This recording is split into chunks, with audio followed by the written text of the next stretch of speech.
현지 팬들의 반응도 뜨거웠는데요. 와, 리오넬 메시를 봤어. 관중석에서 봤을 때 진짜 메시를 보고 있는 줄 알았어. 한국의 메시야, 얘는 우리의 30번과는 전혀 부적이 없어. 아르헨티나의 작은 꼬마 엘프가 생각난다. 와, 정말 메시처럼 보여. 아시아의 메시, 보석 같은 선수야. 매우 높은 수준의 경기였어. 공격적으로도 수비적으로도 하나도 놓치지 않았고 그의 강점은 아니지만 골도 넣었고 매우 만족스러워. 이 경기는 최고 수준이고 훌륭했어. 키패스, 수비, 항상 플레이 방향으로 트래핑도 너무 좋았어. 정말 대단한 선수야. 나는 그의 경기를 보면서 정말 즐거웠고 공격적으로도 큰 기회를 창출했어. 얘는 그냥 왕이야. 등의 반응을 보이며 이강인 선수의 맹활약에 뜨겁게 반응했습니다.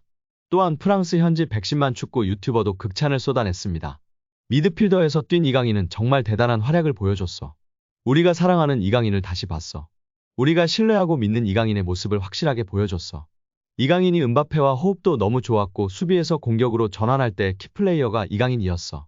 이강인이 넣은 패스, 다른 선수와의 조합이 너무 좋았고 이강인이 오른쪽이 아닌 미드필드에서 뛰니 더 좋은 것 같아.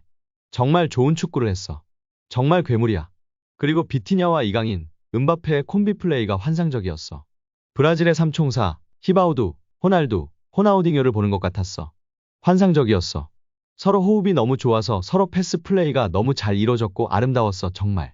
이라며 극찬했습니다. 유로스포츠는 이강인의 득점을 향해 또 한 번의 PSG 최고의 공격이다.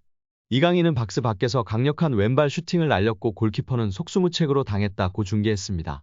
비인스포츠는 이강인과 PSG만이 환상적인 득점 방법을 알고 있다고 극찬했습니다. 이날 이강인은 경기 시간 70분을 소화해서 2번의 슈팅을 날려서 한 골을 기록했습니다.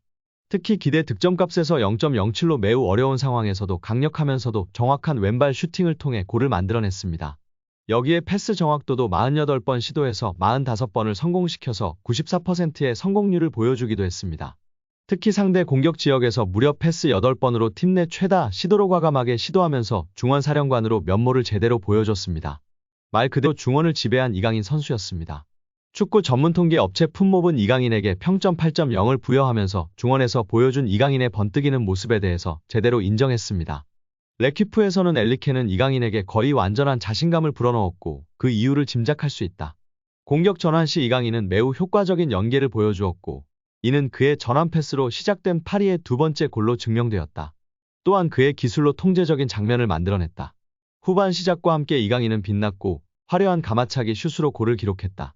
공이 없었을 때는 불충분한 모습을 보이기도 했다고 극찬했습니다. 현지 해설에서도 지난 몽펠리에전에서는 대한민국 최고의 재능 이강인이 파리에서 꽃을 피웠다라고 극찬했는데요.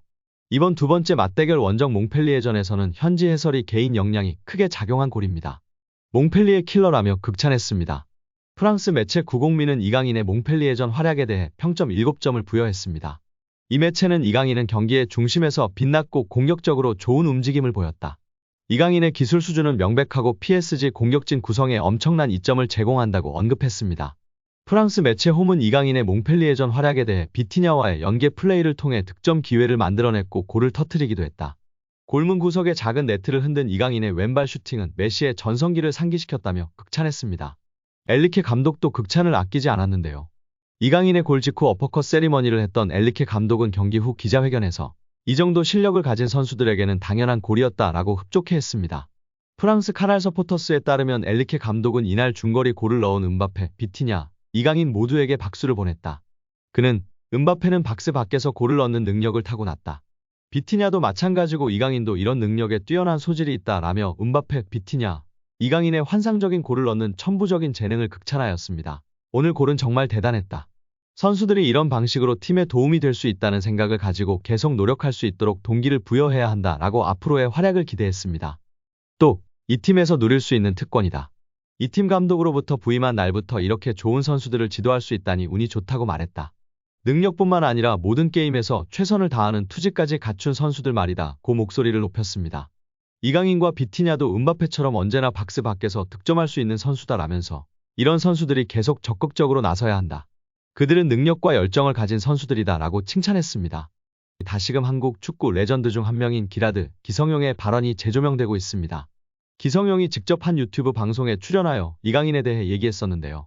이강인의 성장과 잠재력을 감탄하며 한국 축구 선수들이 유럽에서 어떤 평가를 받을 수 있는지에 대해 전했습니다. 기성용은 이강인에게 자신감과 경기 운영에 필요한 성격적인 요소들을 갖추는 것의 중요성을 강조하며 중앙 미드필더가 중요한 역할을 한다고 언급하였습니다. 그러나 중앙 미드필더가 되려면 실력뿐만 아니라 성격과 체력적인 부분에서 많은 노력이 필요하다고도 발언했는데요. 기성용은 이강인이 발렌시아에서의 데뷔와 그의 성장을 언급하며 한국 선수들이 경기에서 더 많은 인정을 받고 유럽 리그에서 성공을 이룰 수 있기를 기대한다고 발언했었습니다. 기성용 선수가 이강인 선수에 대해 이야기한 점과 더불어 다양한 이강인 관련 소식 자세히 알아보도록 하겠습니다. 기성용 선수는 이강인 선수 데뷔 때를 먼저 언급했는데요. 강인이 같은 경우에는 어렸을 때부터 발렌시아에서 데뷔를 했잖아요. 그러니까 그 전에 이제 유스 시절 때 강인이가 어떻게 컸고 어떤 기량을 보여줬는지 보다는 저는 이것보다는 어쨌든 그 나이에 흥민이도 마찬가지고 그 어린 나이에 스페인이라는 무대에서 발렌시아잖아요. 이거는 정말 좋은 팀이잖아요. 발렌시아는 스페인 유스에서도 알아주는 명문팀이에요. 거기서 인정받고 대우받으며 데뷔했다는 것 자체가 이미 엄청나게 충격적인 사실이에요. 저는 외국에서 생활을 해서 더욱 와닿았어요. 정말 엄청난 적이었어요. 그리고 이제 그 강인이의 플레이를 보면서 이 친구가 이렇게 볼을 차는구나라는 거를 봤을 때 두 번째 충격을 받았어요. 더 놀라운 건 강인이의 플레이가 작년하고 올해하고 점점 다른 것 같아요. 완전히 다른 모습으로 엄청나게 성장하고 있다는 게 보여지고 느껴져요. 피지컬적인 부분이나 또 경기를 운영하는 부분이 아직 어린 나이임에도 불구하고 엄청나게 빠르게 습득하고 성장하는 것 같아 놀라워요. 한번 이렇게 흡수해서 그거를 경기장에서 자기 것 만들고 성장하고 이게 정말 너무 빠른 것 같아요. 그게 사실은 어려운 건데 이렇게 단시간이 되었다는 게 정말 놀라워요.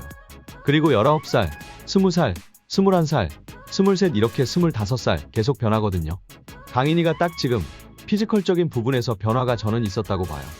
2001년생이니까 물론 본인의 노력도 당연히 있었겠죠. 그러다 보니까 어떤 폭발력이나 그 다음에 드리블을 할 때 이제 결국에는 이 몸이 받쳐줘야 드리블을 할 수 있는 거잖아요. 그런 부분에 있어서는 확실히 작년, 재작년, 작년 올해가 좀 다른 느낌인 것 같아요. 강인이가 보고 있는 미드필더 중앙 포지션은 경쟁이 높고 수비, 중앙 미드필더로서는 기술적으로 뛰어나야 하고 스피드가 좋은 측면과는 다른 특별한 능력이 필요해요. 미드필더는 공격과 수비를 동시에 수행하며 경기 운영의 핵심적인 역할을 해요. 미드필더는 중앙과 사이드에 유리한 시야를 가지고 있어 팀의 빌드업 및 수비에 기여해야 해요. 최근에는 수비적이면서도 공격적이고 영리한 미드필더들이 선호되고 있는 것 같아요. 하지만 이러한 역할은 위험을 감수해야 하기 때문에 풀어나오는 것이 어렵고 점수를 받는 것도 무척이나 힘들다며 미드필더 역할의 중요성, 어려움을 이야기했습니다. 이를 통해 이강인 선수가 중용받는 이유도 명확하게 알 수 있었던 것 같습니다. 현대 축구에서 가장 중요시 되고 있는 볼간수와 탈압박이 가장 장점인 이강인 선수이기 때문에 중용받을 수밖에 없고 여기에 기술적 우위와 적극적인 수비 가담까지 있으니 정말 엔리케 감독이 사랑하지 않을 수 없을 것 같습니다.